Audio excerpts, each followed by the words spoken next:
A FENACON reuniu na última quarta-feira os protagonistas das propostas de reforma tributária em tramitação no Congresso Nacional. O webinar Reforma Tributária O Brasil Precisa teve como objetivo debater e refletir sobre os impactos de um novo modelo tributário para o setor produtivo e a economia do país. De acordo com o presidente da FENACON, Sérgio Approbato Machado Júnior, o atual momento que o Brasil vive é bastante complexo, o que gera insegurança. Precisa de fato da reforma tributária porque o momento que a gente vive da tributação está muito complexo, muito atrapalhado. Acho que os tributos, e porque é do sobre o consumo, né? Acho que é importante falar isso. É sobre o consumo porque realmente os tributos sobre o consumo são os mais complicados hoje, né? ICMS, absurdamente complicado, guerra fiscal. O mentor da proposta de emenda à Constituição 45, que tramita na Câmara dos Deputados, Bernard Api, foi convidado para falar sobre o texto que cria o Imposto sobre Bens e Serviços, o IBS.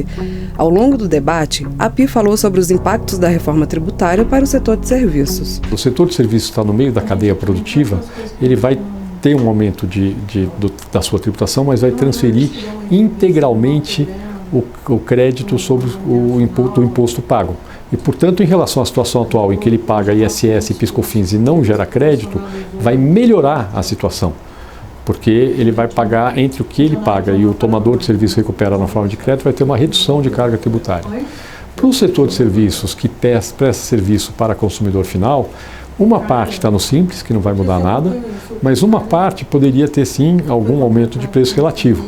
Mas quando a gente considera o efeito do aumento do preço relativo com o efeito do aumento da renda da população, que tende a gerar um aumento muito grande, muito maior que o aumento da renda de demanda pelos serviços, é muito provável que a grande maioria do setor de serviços, mesmo que preste serviço para consumidor final, seja beneficiada com a PEC 45 em relação à manutenção da situação atual. Já o ex-deputado federal e autor da PEC 110, em tramitação no Senado Federal, Luiz Carlos Rauli, frisou que o setor de serviços, assim como a indústria, o comércio e o setor público, vão se beneficiar de maneira coletiva com o novo modelo de tributação. O setor serviço, com a reforma tributária, assim como a indústria, o comércio, a agricultura, né, o setor público, vão se viabilizar no coletivo.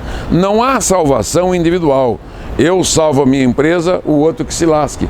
Isso já está acontecendo hoje com os incentivos fiscais que são dados para alguns setores da economia e para algumas poucas empresas, enquanto que a maioria das empresas não tem esse incentivo.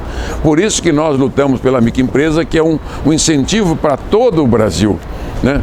Então o que nós estamos fazendo é uma reforma tributária sistêmica, né, simplificadora, tecnológica 5.0 e também de diminuição da carga tributária das famílias mais pobres que pagam o dobro de impostos do que os ricos. Sérgio Approbato finaliza destacando que o webinar veio em um momento propício e que as propostas em discussão no Congresso podem se convergir e criar um texto ainda mais justo e coerente para o país. Esse webinar vem num momento bom, você vê que agora no início de outubro, né, já teve essa discussão dessas propostas já há um bom tempo nas mídias, no país inteiro, no Congresso Nacional. E agora está se amadurecendo, inclusive, ambas as propostas de uma conversão, né? Uma conversão talvez até de uma proposta mista entre Senado e a Câmara dos Deputados, né? Para que se faça uma conversão das propostas e se faça uma única reforma.